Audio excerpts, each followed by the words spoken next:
To see the fully uncut version of this video, head over to patreon.com/Jonjo Lyons.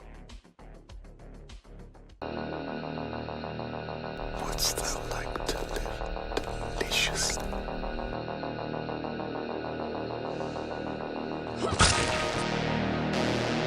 Chaos reigns. Please don't scream. Now, Sid, don't you blame the movies. Movies don't create psychos. Movies make psychos more creative.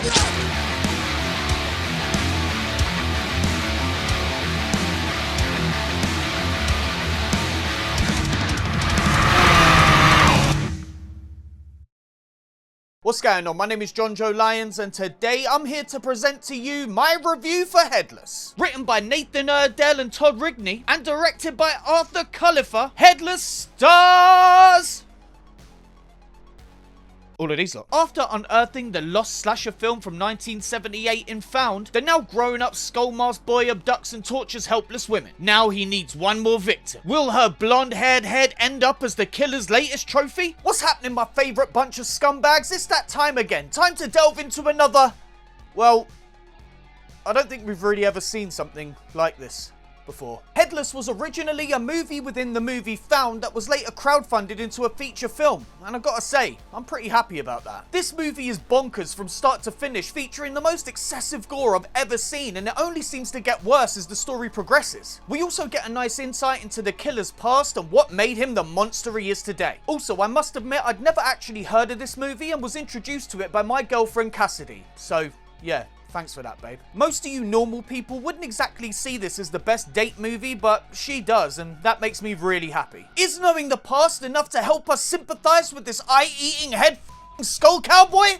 Let's find out. But before we get into all of that, I just want to remind you, you can see this video completely uncut and early at patreon.com/Jonjo Lyons for as little as $2 a month. That's it. Want to see the uncut videos and gain access to the Discord? Go over there now. I've got to say, if there was ever a movie to see uncut on the Patreon, it's going to be this one. We know what YouTube's like, alright? I'm going to do my best to try and show you as much as the film as I can, and we'll be adopting a new way to censor this video. Yes, after many requests over the years, I'm going to be blurring this one. Okay, we're still gonna get some nick, mainly on the nudity, but when it comes to gore, let's just blur it out, alright? This ain't a forever thing. Don't cry, all you nick lovers, but we're just gonna try it out for this video because it's just so mental. And if you saw the last video that came out on the channel, you'll know that we're currently running the crowdfund to finish my short film, Better Anything. You can find more information on the crowdfund in the pitch video and also see the official trailer. We've had a lot of amazing feedback on the trailer, so again, if you haven't seen it, go check out that pitch video now. We've actually got a feature film editor in London right now working on the film, and after I finish this video I've got to sit down and write up all of my notes for the last draft. And part of the crowdfund will be going to paying him, so yeah, we need to hit that target. You lot have been so amazing supporting me in this next step in my career, and I truly cannot thank you enough. You're the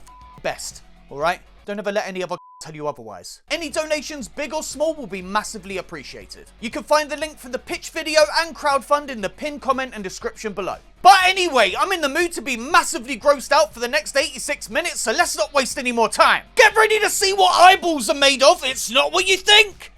This is Headless. The movie begins with a fake trailer for some sort of drug-fueled werewolf movie. Wolf baby. And then into our feature presentation where we find this silhouette stepping right into a title card. Cut to the opening credits as this fella removes this woman's head and eats her eyeball, which is apparently filled with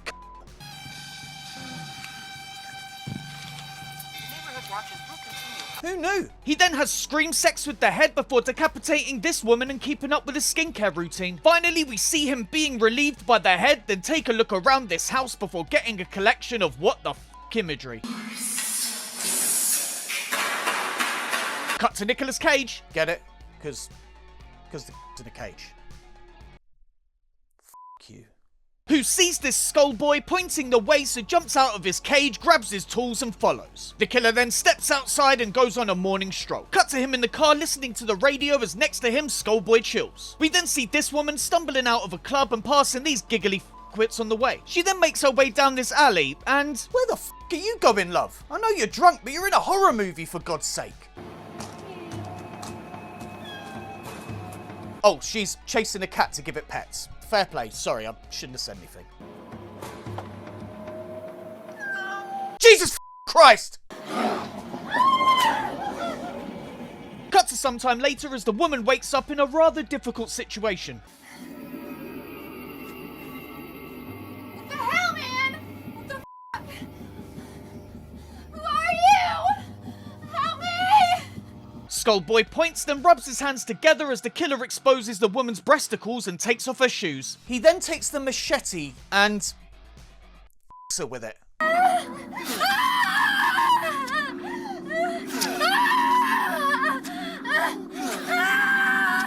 Good lord. He also removes one of the woman's boobs before cutting her down and slicing deep into her leg.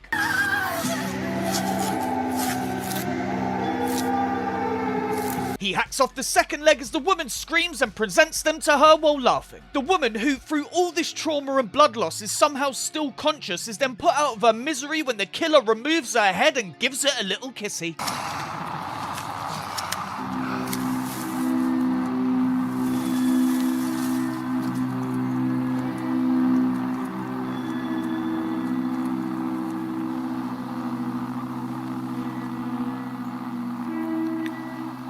He then pops the head in a bag, but when he goes to leave, Skullboy points to their next destination, so he drops the legs, picks up the bag, and off they cut to the pair driving, then back home as the killer takes a seat at the dinner table. He pulls out his new prize and looks at it for a bit before taking a spoon and, oh, for f***'s sake, again pulling out an eye and popping it into his mouth.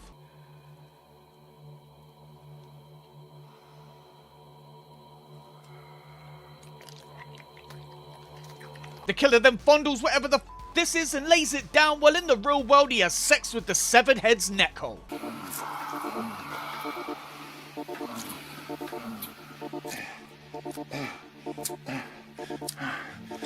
Lovely.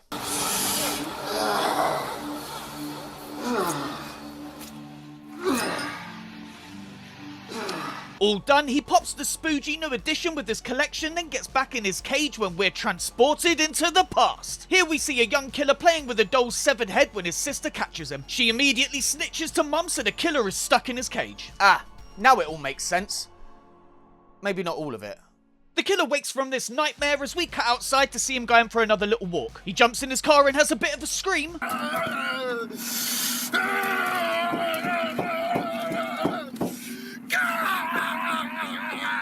Then relaxes and drives off. Cut to a roller disco where this woman, Jess Hardy, arrives late for work and gets chewed out by her boss.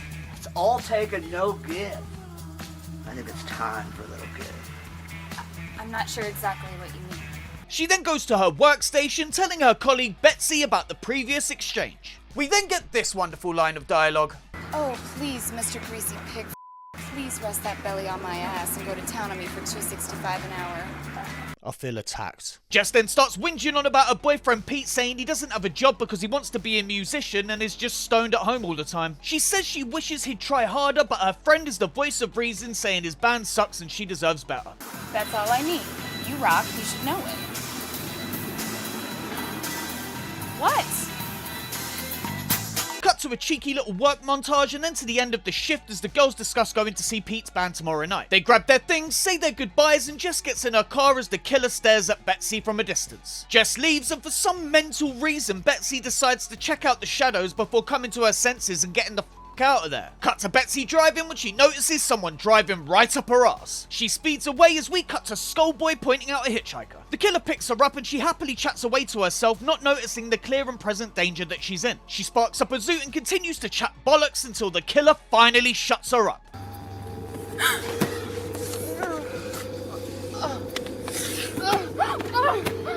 Cut to the killer dragging the hitchhiker in an iconic image that would serve as one of the film's posters. The woman wakes up and kicks herself free, running like crazy into the dark woods as the killer gives chase. She finds this property and screams for help before discovering a massive pit full of dead bodies, which the killer pushes her into.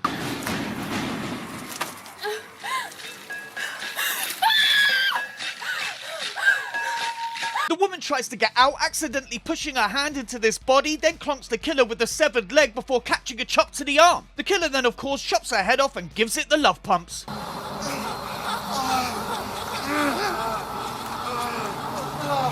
There was only one thing going through my mind while watching this film, and that was how in the ever-loving am I going to get this on YouTube? Anyway, the killer screamed, and we cut to the past once more. Apparently the mum blames the boy for the father leaving, not at all considering it might be due to her personality. The sister then brings a bunny in for the boy, which mum decapitates and serves the head to him for dinner. It's then the boy sees his first glimpse of his only friend, the Skull Boy.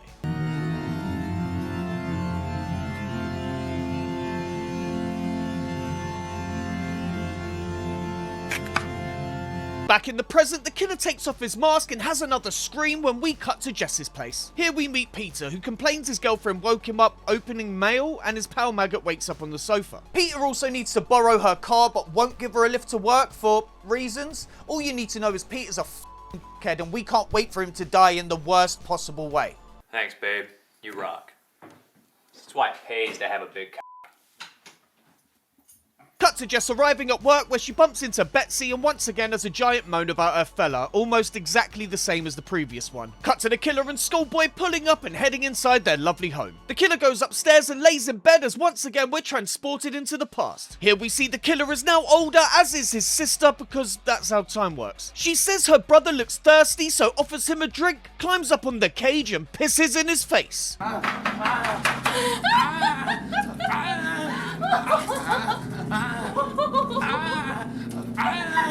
Which, to be fair, isn't the worst way to spend your Sunday afternoon. She then spits on him and f***s off as Skullboy tells him to shush. Back in the present, the killer again screams when Skullboy points to his next target and we cut to closing time at the roller rink. The girls have some lovely banter about Betsy having VD when the boss comes over. He once again chats his normal gross and says he'll be in his office when Betsy here gives him a suspicious wink, which is a pretty good band name. Jess sees this and questions it, but Betsy brushes it off as a tease. Jess then offers to give Betsy a ride to the show, but she says she needs to go to her place first. With that, Jess leaves and we cut to the boss throwing one up Betsy while she does coke. Take it easy on that coke, will you? I want some. Just be happy that you're me, will you? They have to stop when someone knocks on the door and they discuss who should go and answer it. You were just in my vagina. If you ever want to be there again, you'll go get the door and come back here and me while I snort this line. Do you get me?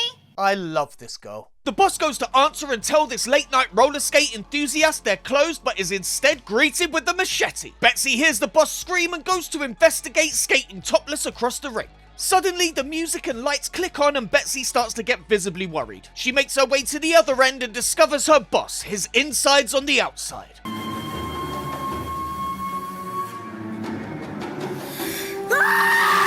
Hey, that's a pretty good scream. Hello. She tries to roll away but fails and catches a blade to the tum-tum.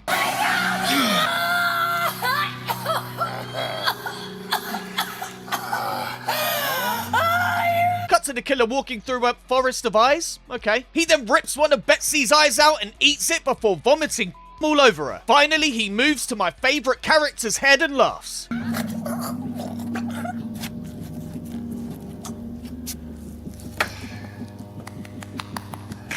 Cut to the killer now with tits rubbing themselves and then back to the past as the killer watches his sister. She teases him sexually and tells him to lick the tit sweat off her fingers before opening the door and telling him to come play with Big Sister. After some apprehension, the boy runs after her and we cut to him sitting under a tree removing his sister's eyes with a spoon.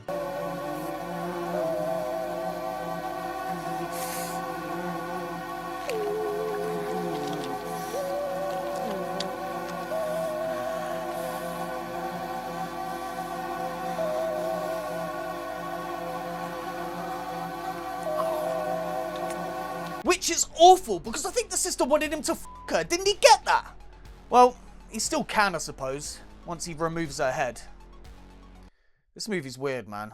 Anyway, Mummy Dearest stumbles on this scene and starts being all hysterical about it when the killer stabs her with a machete he literally pulled out of the air. Cut to the killer waking up and packing away Betsy's head. He then finds a poster for Peter's gig and scrumples it up before leaving with the body. As they're on their way out, Skullboy points at the employee of the month notice, specifically Jess's pick. The killer nods and we get a clearer look at the notice. And right here is a picture of my mate Martin Trafford. Martin did some artwork for the film and managed to have this little cameo, which is cool. He also said he's got some props from the film somewhere, and if he can send me a picture, you'll be seeing that right now. Martin also did the concept artwork for Better Anything, as well as the Necromantic comic book and a whole host of shit in the extreme horror world. Basically what I'm saying is you have to go and follow him on Instagram now, okay? The link is in the description. Do it. Now. Cut to Jess chilling with the band post-show. Jess says she wants to go home, and after some arguing, Maggot pipes up, convincing Peter to leave. Jess thanks him, and it becomes very clear he has some unrequited feelings for her. Jess then takes the drunken Peter's keys and gets in the car, where they continue to fight about their relationship. What the Jess? Just want to smoke a dude with the guys. We just played a show, for Christ's sake. You're always smoking a dude with the guys. What the hell? Cut to them arriving home, where Peter's still acting like a little when Jess goes inside and gets ready to take a bath. Nice. Outside, Pete goes for a piss but gets bonked on the head. In the bathroom, Jess calls out to Pete trying to make up with him, and we see the killer step into the doorway. Getting no response, Jess removes the washcloth from her face and goes looking for him. And it isn't too long until she's caught by the killer.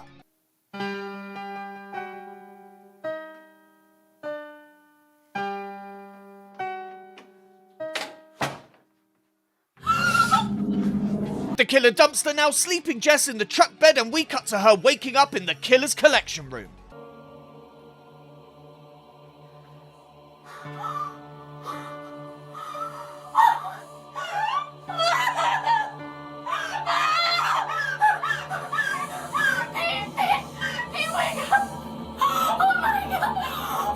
He tells her about Betsy and says they've got to get out of there when the killer enters and picks up her friend's head. He brings it to a screaming Jess as Pete pipes up and gets stabbed for it.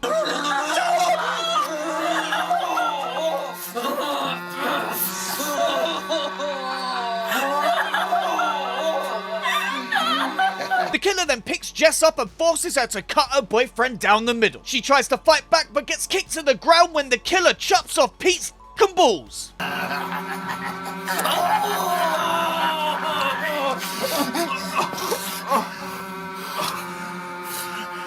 I don't think we've ever seen the balls go as well. Respect movie. The killer then cuts Pete down when Jess once again tries to attack but fails. The killer tries to get her to stab Pete again, with the downed man having to explain to her what the killer actually wants. As if that wasn't clear, Jess. Come on, mate, get it together. Anyway, penisless Pete tells her to do it, getting all noble and so she does a load of times.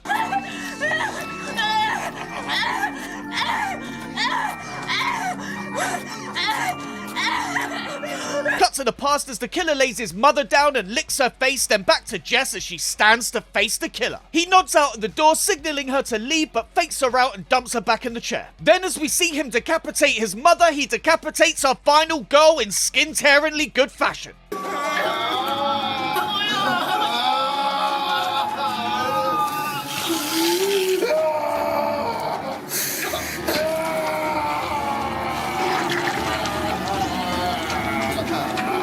The way that flappy skin ripped there really got me in my special place. Good stuff. The killer's past and present selves bathe in the blood, then the killer f***s his mother's head while she calls him a freak. Justifiably so. Present day killer then picks up his sister's now rotten head and places it on Betsy's body. He then places mum's head on Jess's body when Skullboy points to a mirror. The killer kneels in front of it and pulls off his mask, gazing into the true face of evil he has become. He then pulls his face off.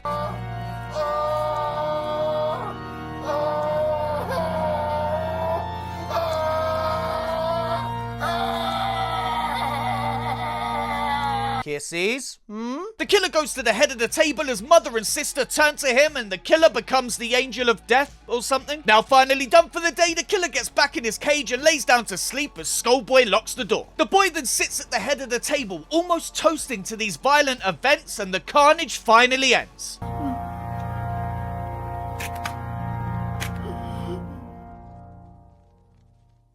The end! Well, Jesus Christ, that was good. What an absolute banger. Congrats to the filmmakers. Headless is a movie that absolutely blew me away with its violence. It is a filthy, depraved journey into the mind of a savage serial killer and a super fun time. The story is simple enough, with us following a killer as he rips and tears his way through the female population of an unnamed city. I also really like the fact that the final girl isn't introduced into the film until much later than you'd normally expect. This is the killer's film. He is the main character. So it shouldn't be a shock when Jess gets her head removed, but that being said, I was still kind of disappointed. Speaking of Jess, we actually have a nice set of characters here. Jess is a downtrodden but well-meaning final girl we all want to see survive. Pete's a selfish.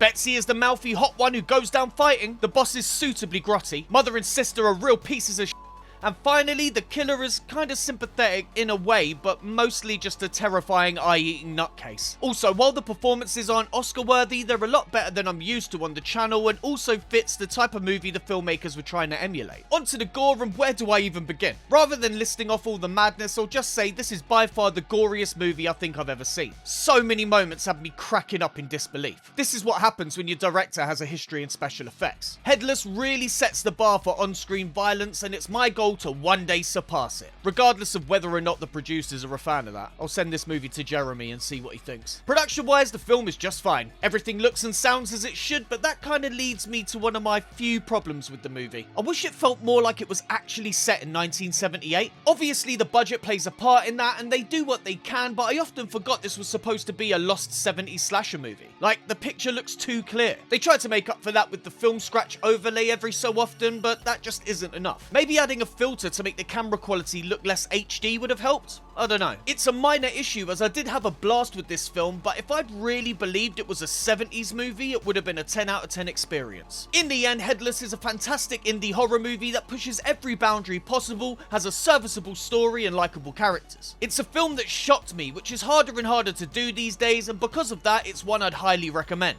Grab a bottle of wine, light some candles, and show someone you love what real love really looks like. So that was my review for Headless. What do you lot think? I had a blast with this one, and again, I was so impressed with what the filmmakers were able to achieve with such a small budget. And the violence, Jesus Christ. There's too much to pick from, but I've got to go with any time that he spooned an eyeball out of its socket. A spoony eyeball would never not be gross.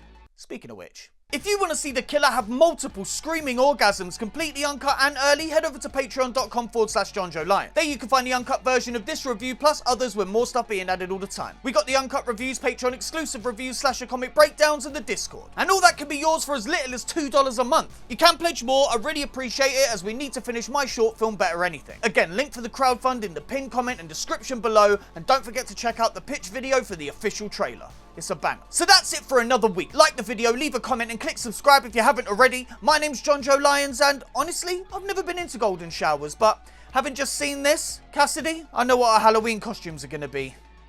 Get the cage ready.